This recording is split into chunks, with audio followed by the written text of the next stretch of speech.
श्री अमित गति आचार्य कृत सामायिक पाठ सौजन्य परम दीपक कुमार श्रॉफ दाहोद। स्वरांकन पंडित सुनील कुमार शास्त्री राजकोट।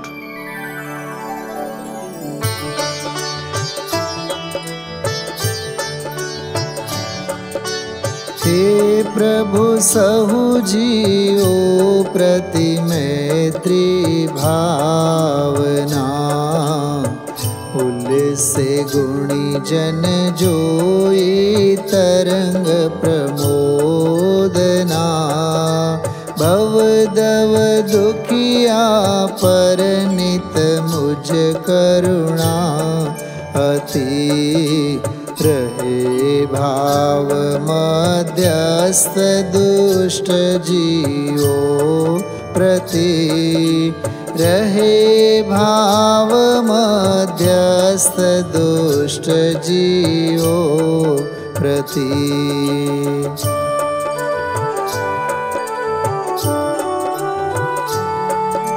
शक्ति अनंत दोष आत्मने देहथी, भिन्न करूं तत्काल जेम असि ज्ञानती।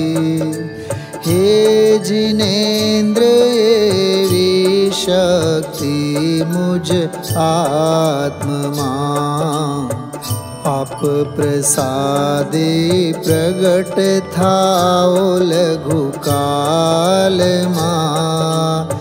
आप प्रसादे प्रगट थाओ लघु काल मां।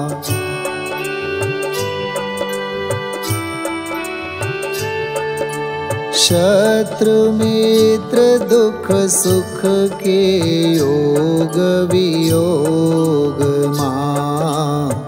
निर्जन वन ते मज सुंदर आवास मां। हे जगपति तजि ममता बुद्धि समस्त ने। वर्ते उत्तम समता भाव सदा मने। वर्ते उत्तम समता भाव सदा मने।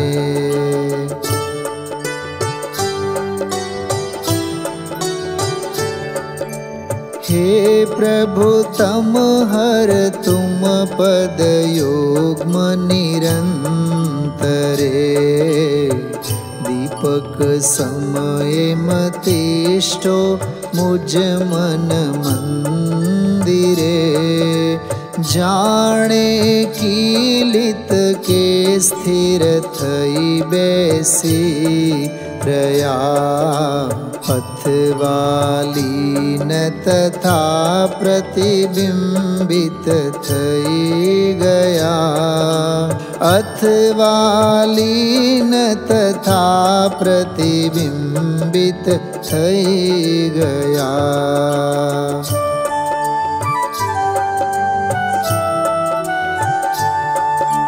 हे प्रभु संचरता ही तहीं प्रमाद थी। हण्या जीव एकेन्द्रिय आदिक प्राण थी। अथवा छेद्या कचर्या पीड्या बहु बहु। थाओ मिथ्या मारा दुष्कृत ते सहो। थाओ मिथ्या मारा दुष्कृत ते सहो।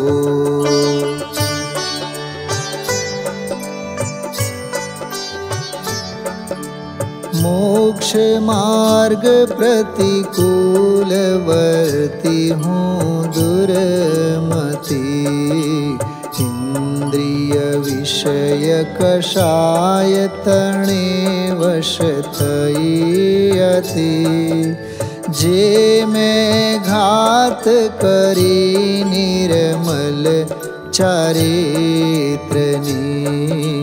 ते मम दुष्कृत मिथ्या थाओ जगधणी ते मम दुष्कृत मिथ्या थाओ जगधणी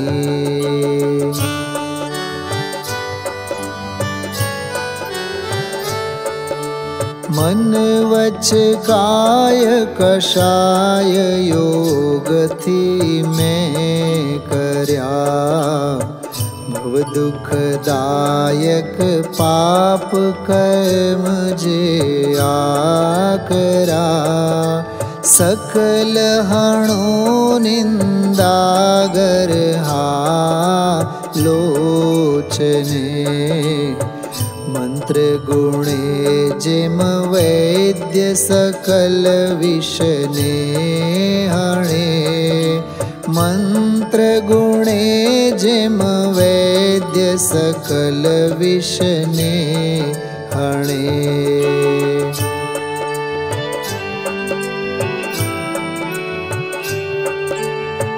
दुर्मतिये अतिक्रम व्यतिक्रम अतिचार थी शुद्ध चरण ने दूषित कर्यों प्रमाद थी वળી विराधना अनाचार सेवी करी प्रभु तेनी शुद्धि इच्छो प्रतिक्रम करी प्रभु तेनी शुद्धि इच्छो प्रतिक्रम करी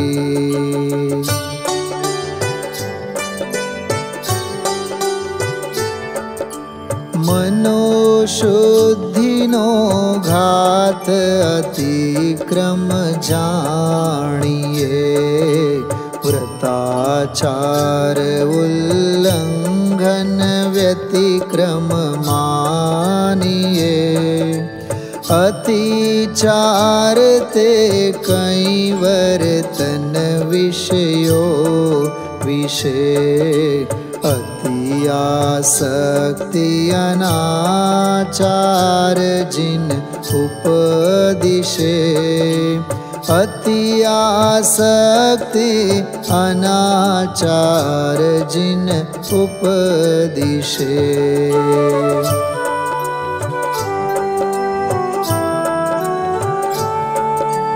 मात्रा पद के अर्थ वाक्य उच्चार मां जे कई मारी भूल थई परमाद मां क्षमा करी ते जिन वाणी माता सवे जो केवल बोध लब्धि मुझने हवे दे जो केवल बोध लब्धि मुझने हवे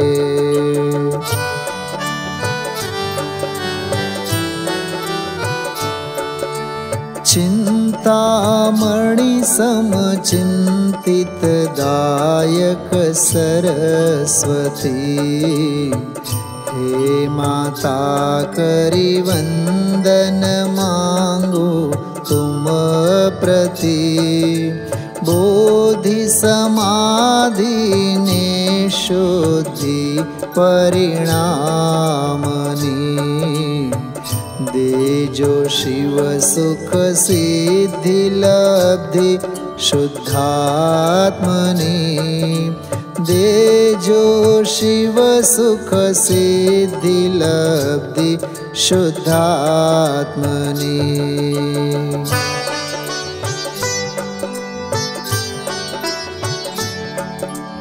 ज्ञान दर्श सुख वीर्य अमृत संयुक्त जे वळी संसार विकार सर्वथी मुक्त जे परमात्म पदधारी समाधि गम्य जे ते देवाधिदेव वसो नित मम उरे ते देवाधिदेव वसो नित मम उरे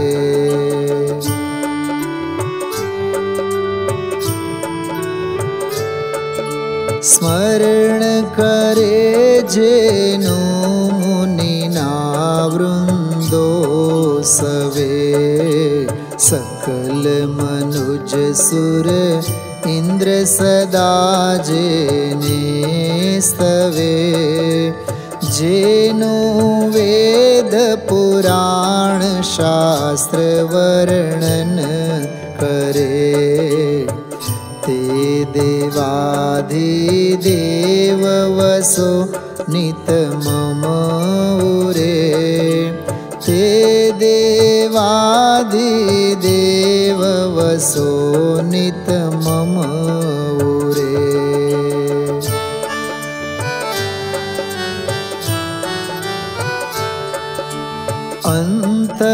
अंतर्यामी छेदक भव दुख जालना ज्ञाता द्रष्टा सकल विश्वगत भावना नित्य निरीक्षण योगी जन जेनो करे ते देवाधिदेव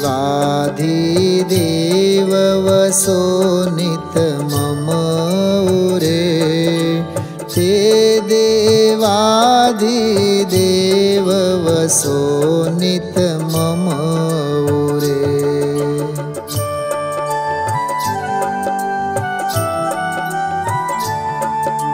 शुद्ध मोक्ष पथ प्रतिपादन करनार जे जन्म जरा मरणादिक दुख हरतार जे लोकालोक विलोकी अकल अकलंक जे ते देवाधिदेव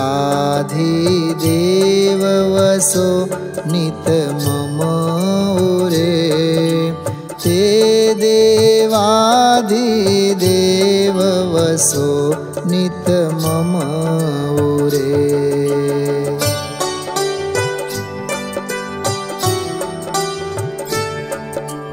जेणे सहु जग जीवो ने वशमा कर्या तेरा गादिक दोष सकल जेणे हण्या इंद्रिय रहित अबाध्य ज्ञान ज्योति खरे ते देवाधिदेव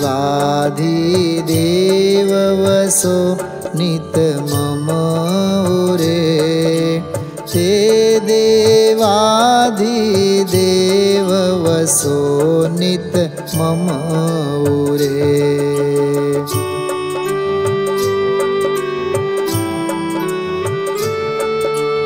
नाशे सकल विकार जेहना ध्यान थी सिद्ध विबुद्ध विमुक्त कर्म संबंध थी ज्ञान अपेक्षा सकल विश्व व्यापक खरे ते देवाधिदेव वसो नित मम उरे ते देवाधिदेव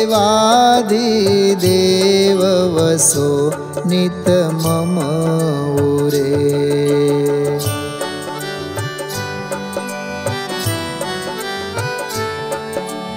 कर्म कलंकन स्पर्शी शके कदी जेहने जिमति मीर संघात भानुना किरण ने अव्यय एक अनेक निरंजन सर्वदा शरण ग्रहूं ते आप्त देवनु हूँ मुदा शरण ग्रहूं ते आप्त देवनु हूँ मुदा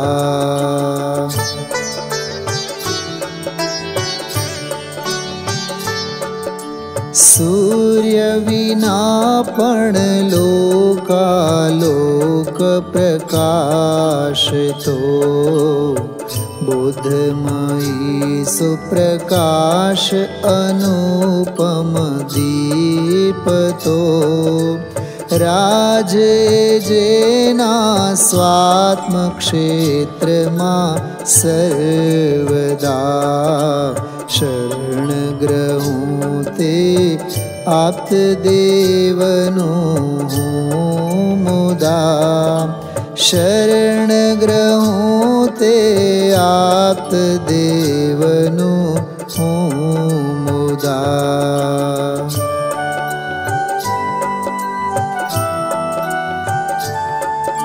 स्पष्ट जुए जे जोताप स्वरूप ने पृथक पृथक युगपत त्रिभुवन गत गेयने शुद्ध अनादि अनंत शांत शिव सर्वदा शरण ग्रहूं ते आप्त देवनु हूँ मुदा शरण ग्रहूं ते आप्त देवनु हूँ मुदा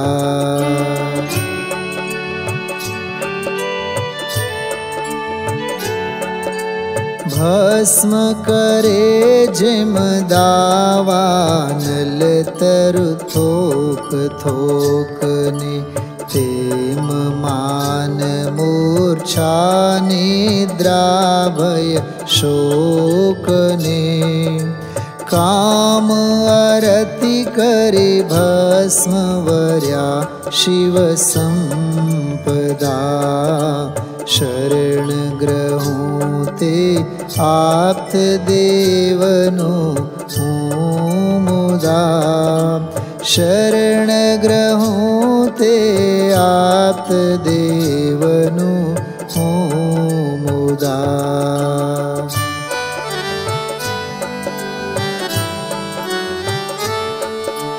पृथ्वी तृण के काष्ठ शिलाना आसनो ते नहीं निश्चय सामायिक विधि मागणो इंद्रिय विषय कषाय शत्रुजित आत्मने मान्यो निर्मल सामायिक विधि मुनि जने मान्यो निर्मल सामायिक विधि मुनि जने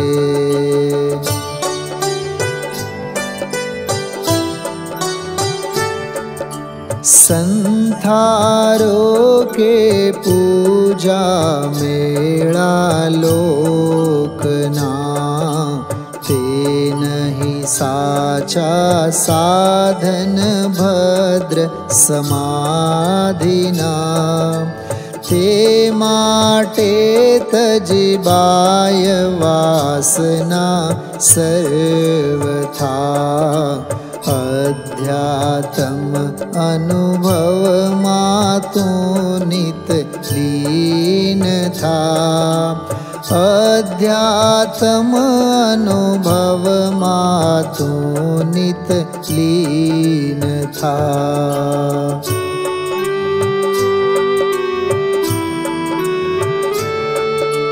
पर पदार्थ जे नित जुदा मुझ आत्म थी, ते मारा के हूँ तेनो कदिए नथी।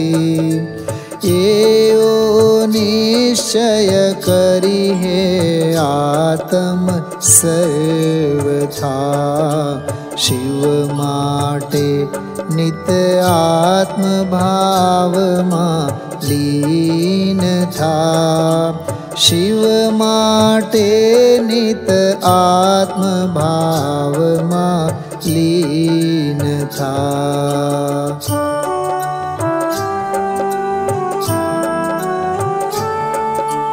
दर्शन ज्ञानमयी तू पावन आत्मा, अवलोकन करता आत्मने आत्मा। करता चित्त एकाग्र शुद्धात्म ध्यान मा, पामे साधु समाधि गमे ते स्थान मा। पामे साधु समाधि गमे ते स्थान मा।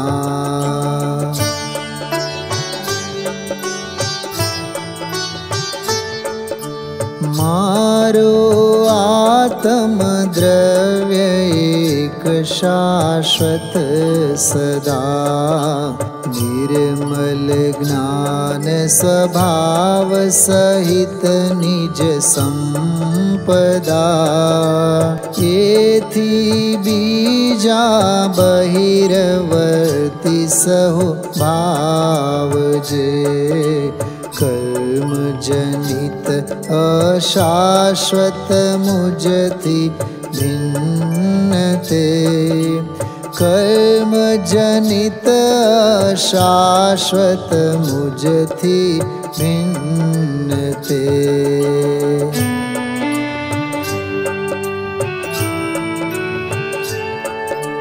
जो न एकता एक क्षेत्रिया देह थी, तो मनाय किम प्रिया पुत्र घर मित्र थी। जो छूटे संबंध चर्मनो देह थी, के मटके पछी रोम कूपनो देह थी। के मटके पछी रोम कूपनो देह थी।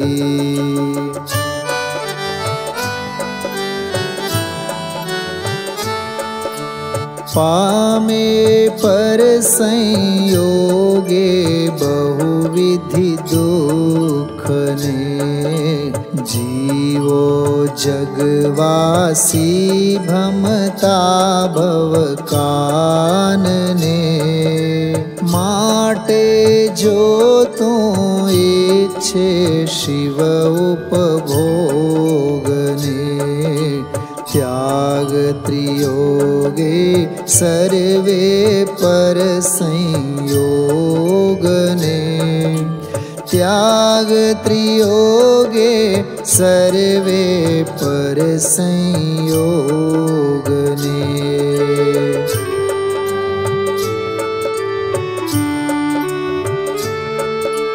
भव दुख हेतु भूत विकल्प कुजाल जे, त्याग सकल जाग्रत थई तू तत्काल ते। सर्व विभावथि भिन्न निरखता आत्मने, अल्प काल मा पामिश पद परमात्मने। अल्प काळमा पामिष पद परमात्मने।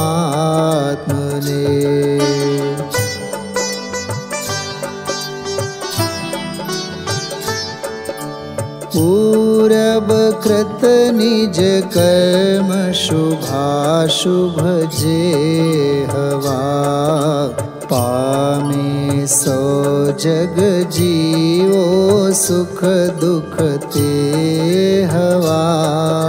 जो एम कहिए के सुख दुख बीजो करे, तो निज कृत सहु कर्म प्रगट निष्फल ठरे। तो निज कृत सहु कर्म प्रगट निष्फल ठरे।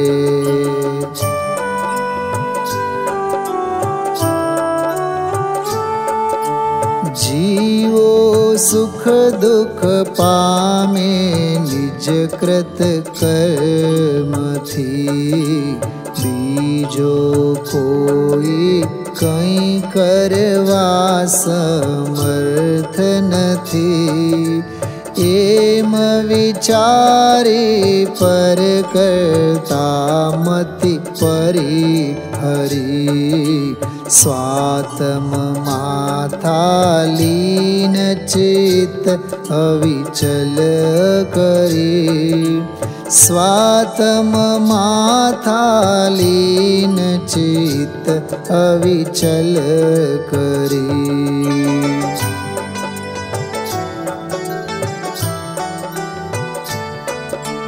पूर्ण पवित्र विमुक्त अमित गति वंदे जे, सर्व विविक्त विशुद्ध अबाध्य अभेद्य जे।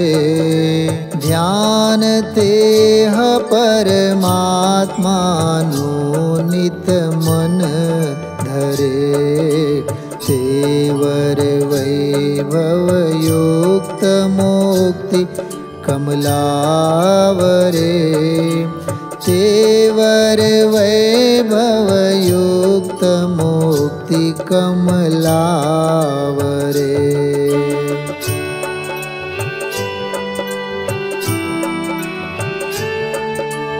आबत्रिस व्रत मणिमाला हृदये धरे, संतोषे ते पाप तिमिरति निस्तरे।